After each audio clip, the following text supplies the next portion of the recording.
오늘은 성령님, 교회의 주인이라는 제목으로 하나님 말씀 증거하도록 하겠습니다. 오늘 말씀 뭐 다 아시는 말씀이죠. 굉장히 많이 들어보셨을 거예요. 근데 이제 제가 설교할 때 늘 고민하는 게 이 시점에 우리 교회에 어울리는 말씀이 무엇일까? 이게 가장 적합한 말씀이 아닐까 싶어서 골라봤습니다. 안디옥 교회는 개척 교회죠. 11장 19절부터 보면 이제 스데반의 핍박 사건 때 흩어졌던 성도들이 이제 안디옥에 가서 먼저 세웠던 교회예요. 먼저 성도들이 가서 전도를 하고 그 소식을 듣고 예루살렘 교회가 사역자로 바나바를 보내는 겁니다. 교회를 잘 이끌어 달라는 거죠. 24절을 보니까 바나바에 대해서 이렇게 말하고 있습니다. 바나바는 착한 사람이요 성령과 믿음이 충만한 사람이라 이에 큰 무리가 죽게 더하여지더라. 예루살렘 교회에서 믿을 만한 사람을 이제 파견한 거예요. 근데 바나바가 이때 누군가를 같이 데려가죠. 누굽니까? 다소에 가 있었던 사울이에요. 바울이라고 하죠. 나중에는 두 사람이 함께 안디옥 교회를 이끌게 되니까 시너지 효과가 굉장히 엄청났던 것 같습니다. 바나바가 사울을 찾으러 다소에 가서 만남에 안디옥에 데리고 와서 둘이 교회에 1년간 모여있어 큰 무리를 가르쳤고 제자들이 안디옥에서 비로소 그리스도인이라 일컬음을 받게 되었더라. 바울과 바나바라는 영적 지도자의 가르침 아래 안디옥 교회가 굉장히 무섭게 성장하면서 크게 부흥하고 있었다는 거예요. 근데 얼마 지나지 않아서 한 장 지나자마자 바로 나오지 않습니까? 청천벽력 같은 말씀이 나와요. 오늘 말씀이에요. 정말 놀라운 겁니다. 진짜 읽으면 읽을수록 어떻게 이럴 수 있었을까? 눈이 시릴 정도로 진짜 순전한 교회의 모습을 안디옥 교회가 보여주고 있다는 거예요. 금식하면서 기도할 때 성령님께서 그들의 마음 가운데 감동을 주십니다. 바나바 사울을 다른 곳으로 보내라. 전도 사역을 보내라는 거예요. 여기에 대해서 근데 안디옥 교회에서 기타부터 말이 1절 없습니다. 아니 하나님, 우리 교회 사정 뻔히 아시잖아요. 왜 하필 저 두 사람입니까? 다른 사람도 많은데 왜 개척하신 목사님 보내는 거랑 마찬가지인 거죠. 근데 일체 의문이나 불만이 없죠. 그냥 금식하면서 기도하고 성령님의 뜻에 순종하는 거예요. 초대교회 때 가장 놀라운 영적 결단 중에 하나가 이 장면일 겁니다. 인간적으로 보면 굉장히 아쉽죠. 말이 안 되는 결정이에요. 하나님이 그런 말씀을 개척한 지 얼마 안 된 교회에 하신 것도 말이 안 되는 거고 듣고 나서 고지고대로 그냥 순종하는 것도 말이 안 돼요. 시작부터 끝까지 말도 안 되는 일의 연속이라는 겁니다. 우리가 이걸 읽을 때 그냥 은혜롭게 그냥 너무나 당연한 것처럼 성경이 쓱 지나가 버리니까 우리도 그냥 그런갑다 하고 넘어가는 거지. 여러분 인생에서 이런 일이 벌어지면 굉장히 황당할 거예요. 사실 우리가 신앙생활 좀 하다 보면 알지 않습니까? 이렇게 순종하는 게 절대 쉽지가 않더라. 믿은 지 얼마 되지 않아서 순진무구한 마음으로 막 열정을 가진 분들은 아직 잘 모를 수가 있어요. 그냥 이런 말씀 읽어도 그렇군요. 은혜롭게 받아들이고 자기도 기꺼이 저도 그렇게 순종하겠습니다. 그 마음 계속 간직하시기 바랍니다. 근데 이제 교회 오래 다니면서 때가 탄 분들, 머리에 든 게 많아지고 경험이 많아진 분들은 알죠. 이러기가 쉽지가 않아요. 제가 예전에 어떤 선교사님 이야기를 들은 적이 있는데 그분이 평생 힘든 곳에서 고생하면서 선교를 하셨어요. 대단한 분이죠. 힘든 곳에 있다 보니까 자기 자녀에게, 하나뿐인 아들에게 많은 걸 해줄 수는 없었겠죠. 특히 교육 같은 거 잘 못합니다. 하나님이 정말 특별한 은혜를 주셔서 아들이, 하나뿐인 아들이 우리나라에서 최고의 명문대에 갔어요. 인격도 훌륭한 사람으로 자랐다고 합니다. 아버지가 자랑스럽겠죠. 내가 평생 주를 위해 헌신했더니 내 아들은 잘 되게 해주셨구나. 근데 어느 날 이 아들이 졸업을 앞두고 정말 날벼락 같은 소리를 하는 거예요. 자기도 아버지처럼 선교사의 길을 가겠다는 겁니다. 좋은 학벌, 좋은 직장 다 포기하고 그냥 헌신하겠다는 거예요. 그 말을 들은 선교사님이 한탄을 하는 겁니다. 왜 하필 너냐? 많고 많은 사람 중에 왜 하필 네가 하겠냐는 거예요. 왜 하나님은 나만 고생시키는 것으로 부족해서 내 자식까지 고생시키려 하십니까? 그 아들이 어때요? 남들이 부러워할 조건 갖고 있었는데 성령님께서 마음에 감동을 주시니까 너 선교사로 나가라. 예, 알겠습니다. 그냥 순종하는 거예요. 현실을 몰라서 그런 게 아니죠. 어릴 때부터 아버지가 얼마나 선교지에 고생하는가 누구보다 많이 봤어요. 목사 자녀들 중에서 나는 절대 자라서 목사가 되지 않겠습니다, 이렇게 결심하는 분들이 꽤 많다고 하지 않습니까? 어릴 때부터 아버지가 어떻게 고생하는가 그거 다 봐서 그래요. 아무튼 간에 그 아드님, 성령님이 이끄시는 대로 순종하는 놀라운 믿음이죠. 사실 그 선교사님이 다른 걸로 자랑할 게 아니라 아들의 그런 믿음을 자랑해야죠. 안디옥 교회처럼 주님이 이끄신 대로 군말 없이 따라가는 거예요. 사실 교회가 어떤 집단입니까? 여러분, 교회가 어떤 곳이에요?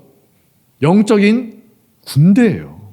성경을 보면 교회를 영적인 전투를 치르는 군대처럼 묘사한 부분이 굉장히 많이 나옵니다. 계시록에도 그렇고 이제 군대처럼 묘사한 내용이 많이 나와요. 교회는, 여러분들 각자의 그리스도인은 하나님의 군대고 군사들이라는 거예요.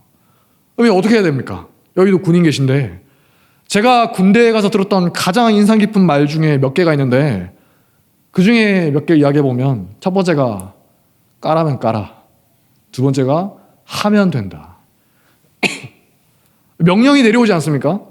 저마다 자기 생각을 주장하면 어때요? 저는 생각이 다른데요. 그러고 싶지 않은데요. 제가요? 이걸요? 왜요? 그러면 막장이죠. 당나라 군대예요. 물론 이제 뭐 굉장히 부조리하고 반인륜적인 명령이 내려오면 좀 그걸 해야 되냐 고민해야겠지만, 기본적으로 명령에 복종하는 게 군인의 미덕이지 않습니까?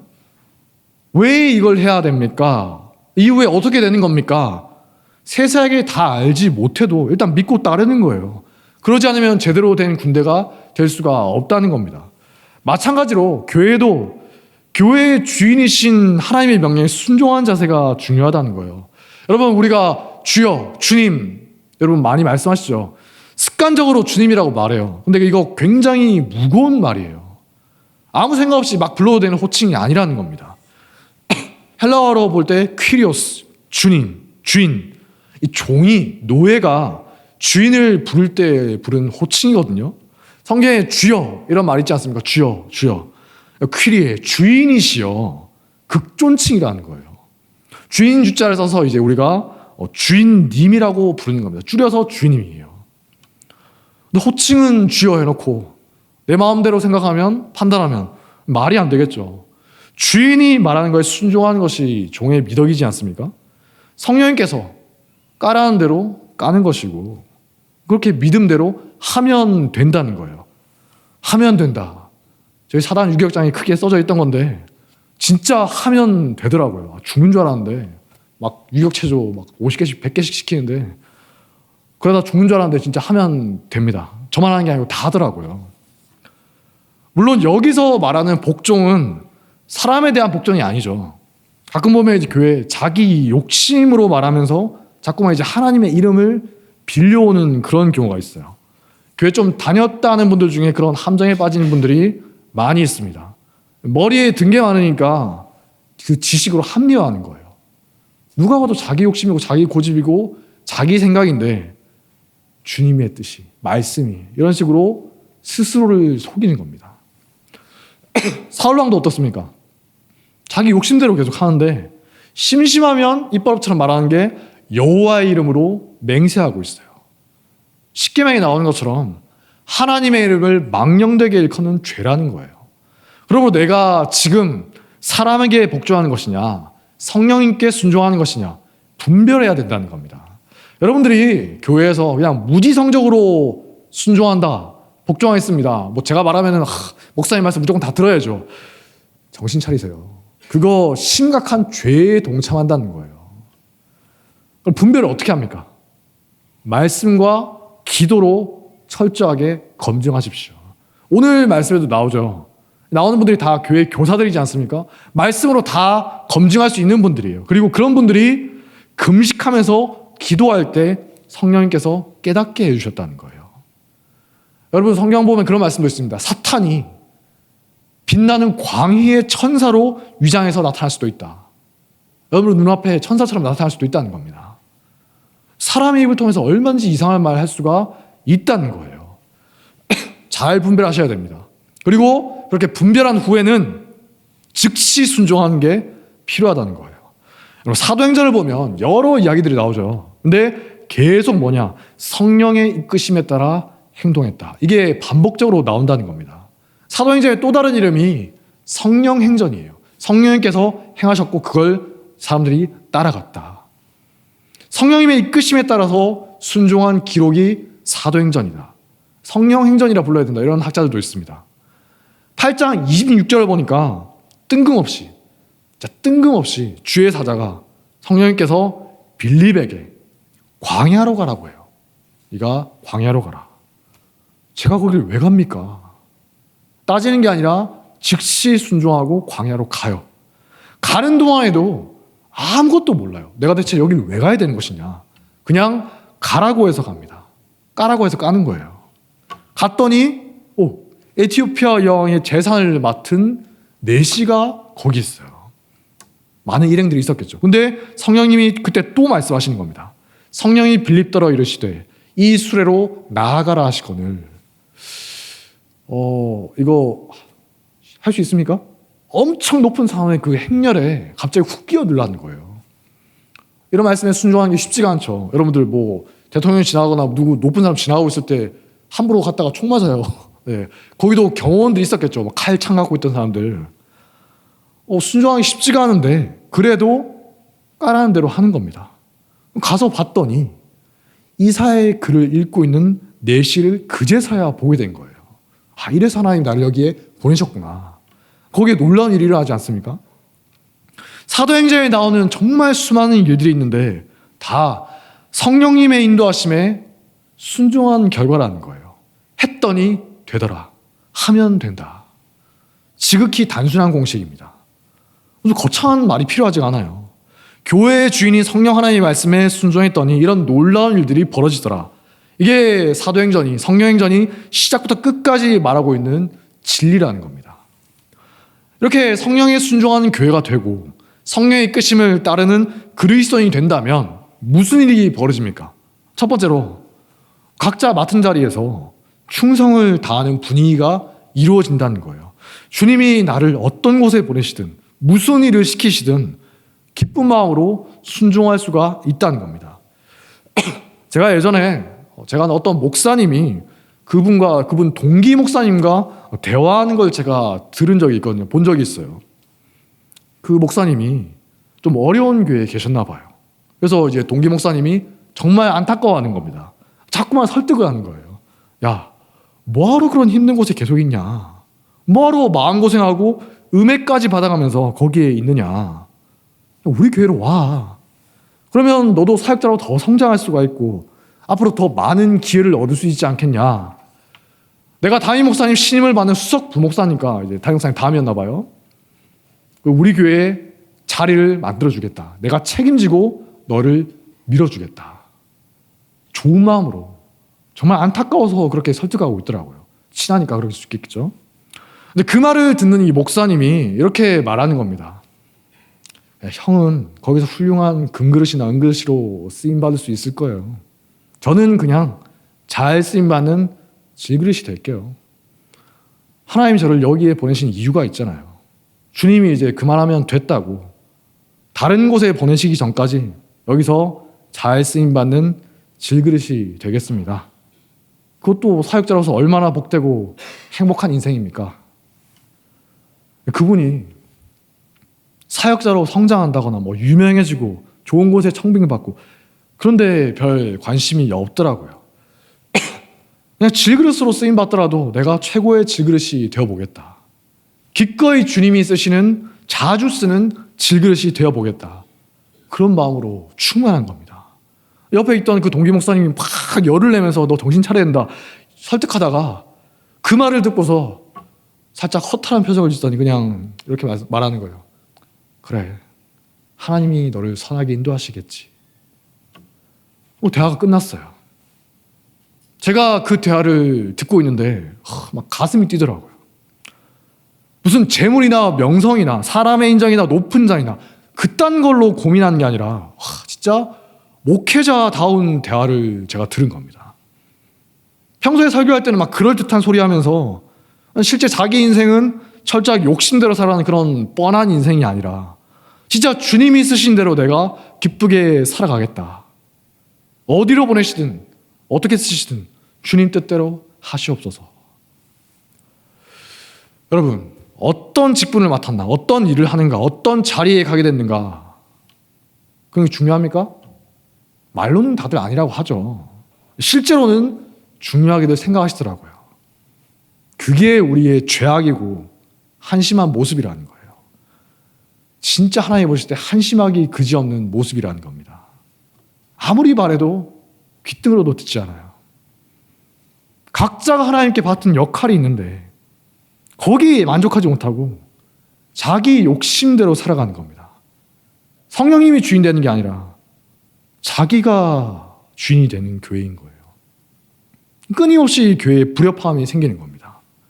자기가 맡은 일에 불만이 끊이지가 않고 받는 대우에 만족하지도 못하고 자기는 금그릇이나, 나는 이만하면 금그릇이나 은그릇이 되어야 되는데 어떻게 나를 한낱 질그릇으로 쓸 수가 있느냐, 참을 수가 없는 거예요.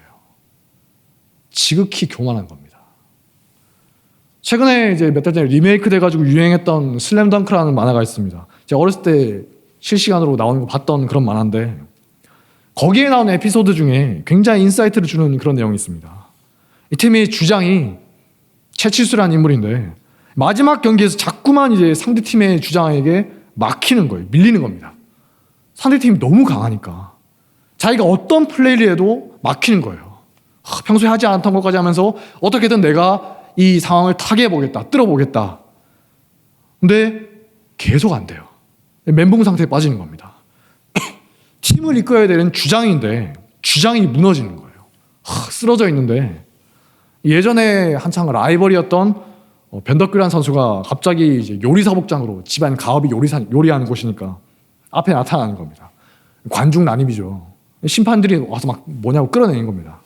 근데 끌려나가면서 담담하게 이렇게 말해요. 화려한 기술을 가진 상대 주장은 돔이다. 채치수, 너에게 화려하다는 말이 어울린다고 생각하느냐? 너는 가잠이다. 진흙투성이의 가잠이다. 무슨 말입니까? 네가 아니더라도 너희 팀의 주역이 될 만한 선수들이 있지 않느냐? 그들을 도와주면 된다는 거예요. 네가 주역이 되려고, 네가 화려한 주목을 받으면서 어떻게 해보겠다고 하지 말고 묵묵히 팀을 위해서 진흙에서 구르는 가자미 같은 존재가 되라는 거예요.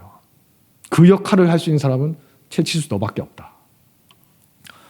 이번에 개편이 되면서 제가 유초동부에 가게 됐습니다. 아까 굉장히 즐겁게 있다 왔는데 저로서는 완전 땡큐입니다. 제가 3년 동안 기도했는데 드디어 하나님께서 전능하신 하나님께서 들어주셨어요. 제가 예전에는 막 유초동 교사들도 다시 오시면 안 되냐 하곤 하는데 저도 가고 싶은데 한번 진장이 되면 두 번 다시 보내지 않는다고 합니다. 했는데 역시 하나님은 전능하신 분이라서 제가 다행히 몇 년 동안 여러 가지 말을 해둔 게 있어서인지 저에게 이런 말을 하는 분이 없어서 다행입니다. 좌천돼서 어떡합니까? 이런 말 하는 분이 다행히 없었어요. 제 앞에서 그런 말 하면 좋은 말 듣지 못한다는 것을 아시니까. 일단 진장으로 있다가 부서에 가는 거 좌천되는 거라고 생각하는 분이 계신다면 오늘 정신 차리시기 바랍니다. 제 입장에서는 멀쩡하게 아이들하고 잘 있었는데 코로나 이제 거의 끝나고 드디어 애들 좀 얼굴 보나 싶었는데 갑자기 진장으로 끌려가서 좌천돼가지고 3년 동안이나 유배지에서 귀양가 있다가 드디어 고향으로 돌아가는 거거든요. 오늘 가봤더니 너무나 좋더라고요. 제발 이번에는 좀 오래 있기를 여러분께서 저를 위해 기도해 주시기 바랍니다. 2년이고 3년이고 오래 있도록 기도해 주시기 바랍니다. 그런데 제가 만약에 여러분 앞에서 어느 곳에 가든지 무엇을 하든지 충성하십시오 이렇게 설교해 놓고서 정작 저 자신은 속으로는 막 불만을 품고 내가 좌천됐다, 한직으로 밀려났다 이런 생각을 한다면 어때요? 그거 사꾼도 아니고 그냥 사기꾼이죠. 하나님 보실 때 그냥 죽여야 될 놈이에요. 그런 놈이 무슨 사역자고 설교자라는 겁니다. 부서 사역이 뭐 어때서요? 우리 애들이 뭐 어때서요? 진 사역보다 열등합니까? 그렇게 생각하는 사람에게 화 있을진저. 축구 경기에서도 제일 눈에 안 띄는데 가장 중요한 역할을 하는 선수가 누군지 아십니까? 수비형 미드필더라는 역할이에요. 줄여서 수미라고 하는데 평소에 뭐 하는지 잘 보이지도 않아요. 우리 같은 일반인들에게는 제일 주목받지 못하는 포지션입니다. 욕만 먹어요. 어느 선수가 가든 너 뭐했냐? 맨날 욕만 먹는 역할이 수비입니다. 근데 팀에 없어서는 안 될 필수 포지션이라고 해요. 세계 최고의 팀이 이제 레알 마드리드라는 팀이 있는데 그 팀에서도 한때 수비형 미드필더 우습게 보고 야, 너 별로 중요한 것도 아니잖아. 그냥 팔아치웠다가 팀이 망가져 버리는 거예요. 한참 동안 엄청 고생을 하는 거예요. 팀이 완전 망가지는 겁니다.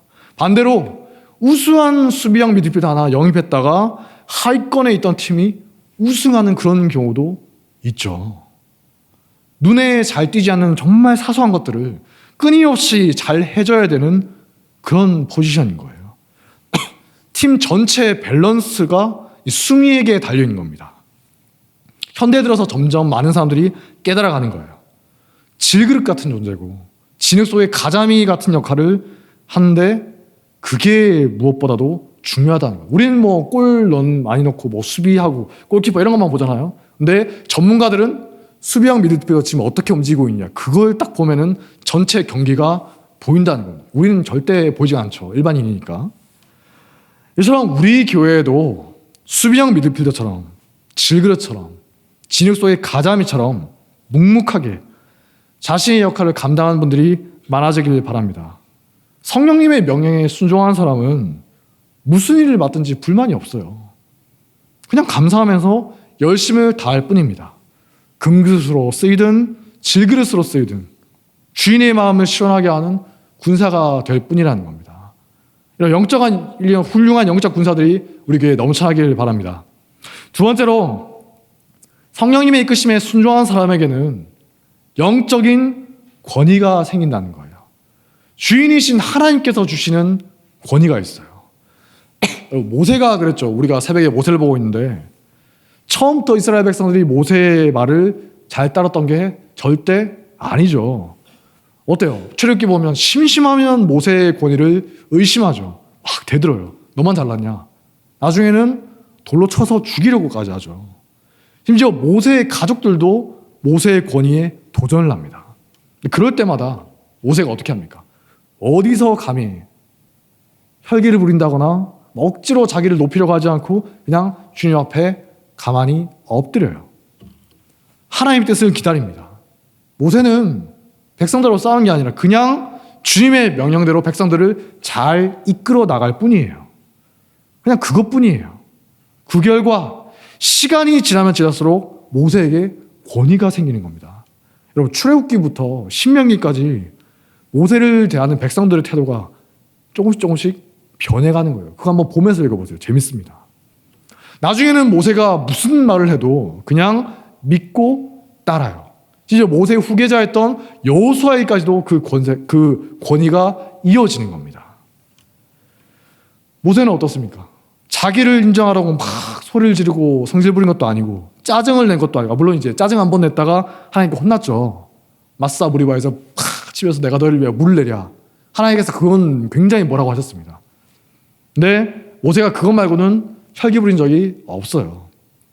하나님의 명령에 충실하게만 했을 뿐인데 자연스럽게 영적인 권위를 가지게 됐다는 겁니다. 정당한 권위를 받은 거예요. 인위적으로는 절대 생기지 않는 부작용이 없는 권위라는 겁니다. 사울과 다윗의 격차가 점점 벌어지게 된 것도 이런 원리입니다. 처음에 사울 어땠습니까?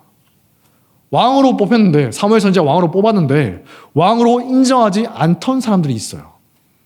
성경을 보니까 이렇게 말합니다. 어떤 불량배는 이르되 이 사람이 어떻게 우리를 구원하겠냐 하고 멸시하며 예물을 바치지 아니하였으나 사울은 잠잠하였더라. 사울이 막 혈기 부리면서 왜 나를 왕으로 인정하지 않느냐 화내지 않고 잠잠히 하나님 뜻대로 그냥 싸웠다는 거예요. 적과 전쟁을 치르는 거죠. 그래서 이기고 나니까 어떻게 됩니까? 저절로 권위가 높아져요. 백성이 사무엘에게 이르되 사울이 어찌 우리를 다스리겠냐 한 자가 누구니이까 그들을 끌어내소서 우리가 그들을 죽이겠나이다. 사울이 이르되 이날에는 사람을 죽이지 못하리니 여호와께서 오늘 이스라엘 중에 구원을 베푸셨음이니라. 사울이 여호와의 말씀에 순종했을 때는 영적인 권위가 있었어요. 근데 이후에 어떻습니까? 욕심에 사로잡히고 성령을 거스르니까 성령 대신에 악령에 사로잡히죠. 영적인 권위는 다 사라지고 그냥 추악한 욕망들, 인간적이고 인위적으로 자기가 억지로 만들어냈던 그런 권위만 남아요. 언제 무너질지 모르죠. 그러다가 망해버려요. 반면에 다윗은 어떻습니까? 철저하게 무시받던, 심지어 집에서도 아버지와 큰형에게도 무시받았으니까 집안 전체에서 무시했다는 겁니다. 권위와는 전혀 인연이 없던 인생입니다. 그럼에도 불구하고 광야에서도 하나님의 뜻에 순종하면서 살아가죠. 나중에 반역자로 누명을 쓰고 쫓길 때도 어떻습니까? 여전히 하나님의 뜻을 무겁게 여기면서 도망치는 중에도 성령의 이끄심을 따라간다는 거예요. 선지자가 와서 이야기하고 심지어 아비가라는 여인의 입을 통해서 말하는데도 어디서 감히 하는 게 아니고 네 말이 맞다. 지금 하나님께서 너를 통해 나에게 말씀하시는구나. 내가 거기에 순종하겠다. 그 결과 어떻게 됩니까? 나중에 보면 놀랍게도 사울의 집안에서 베냐민 지파에서도 다윗을 지지하는 사람들이 막 나온다는 거예요. 내가 아무리 봐도 다윗을 따라야겠다. 사울보다는 다윗이야.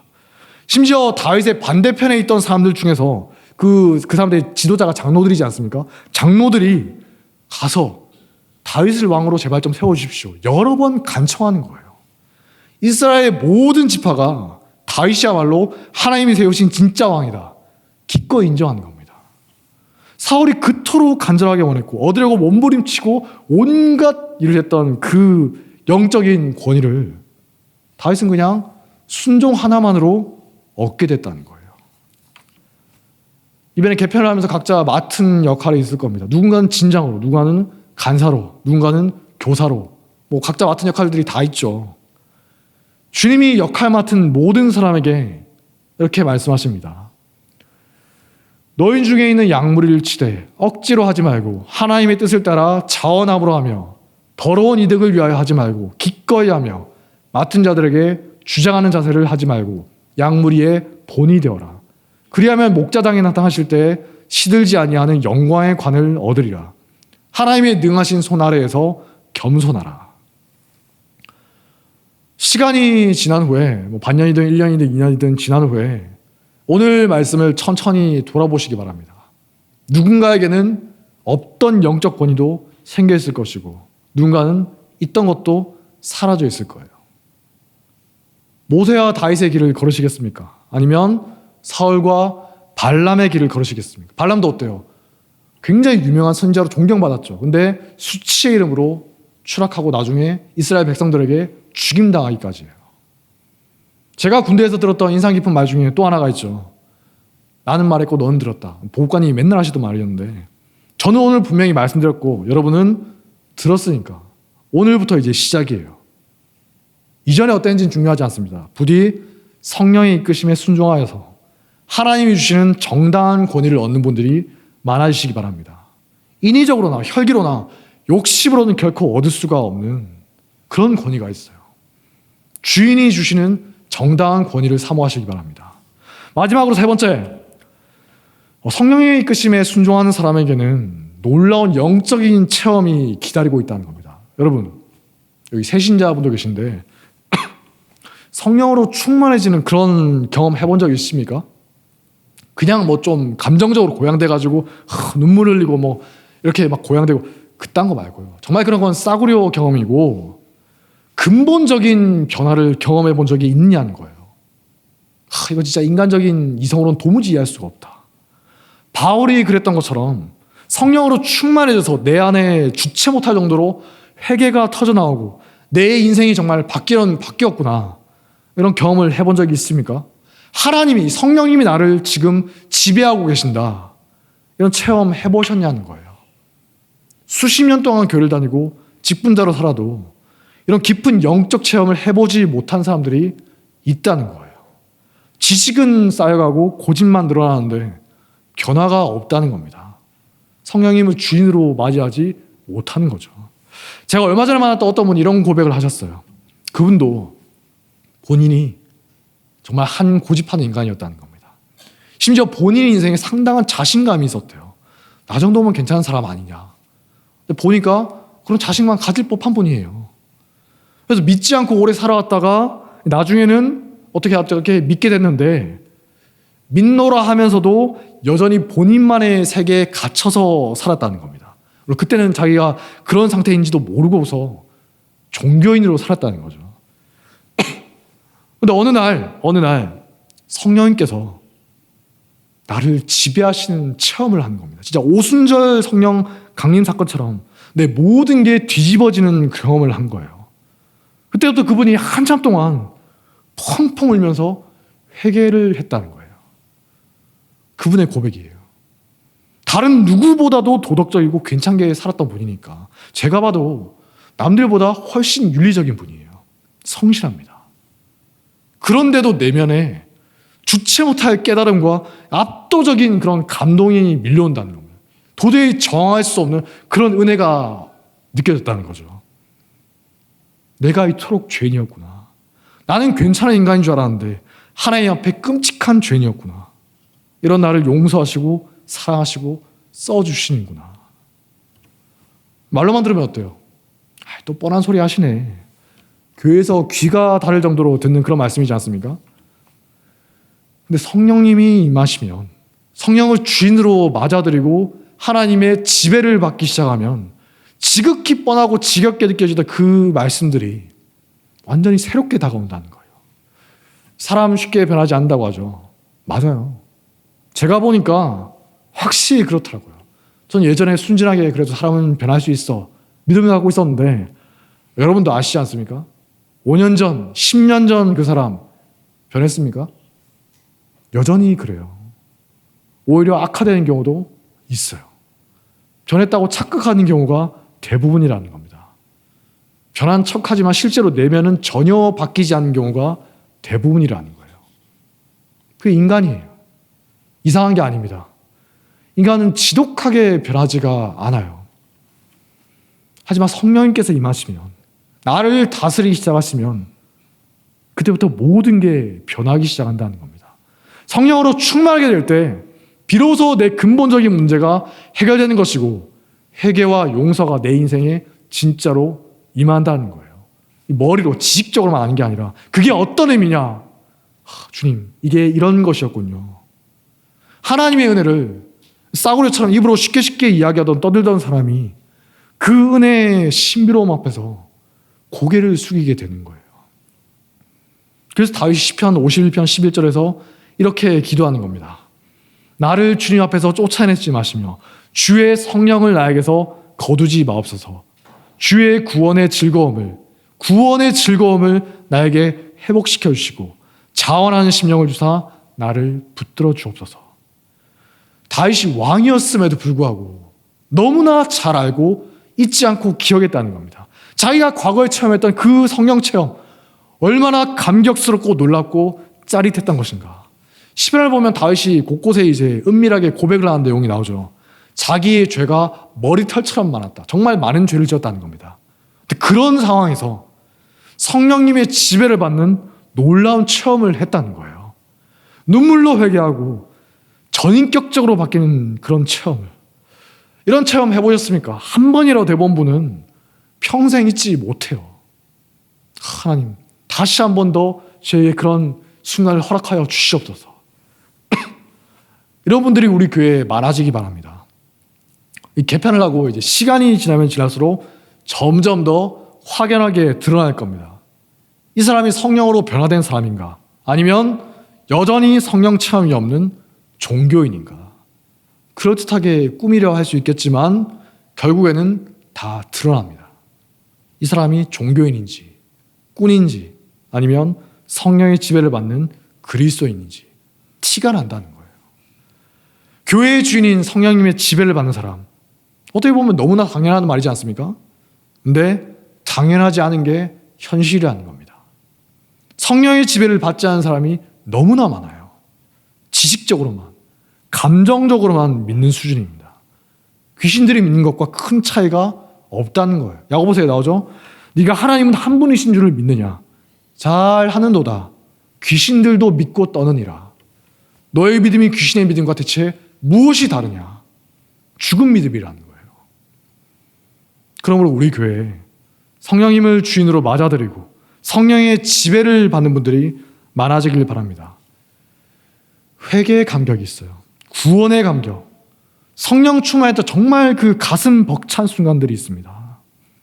평생 잊을 수 없는 가장 귀한 경험입니다. 나를 그리스도인, 내가 영적인 슬럼프에 빠지고 내 자신에게 실망했다 하더라도 나를 여전히 그리스도인으로 존재하게 해주는 가장 중요한 보물이에요. 내가 가진 모든 걸 다 잃어버린다 할지라도 가진 돈을 다 주고도 사고 싶은 소중한 기억입니다. 그것이야말로 종교인을 그리스도인으로 만드는 위대한 변화의 시작인 것입니다. 이런 놀라운 은혜가 우리 교회의 날로 넘쳐나게 되길 주님의 이름으로 축복합니다. 자리에서 일어나겠습니다. 주님의 성령 지금 이곳에 찬양하겠습니다.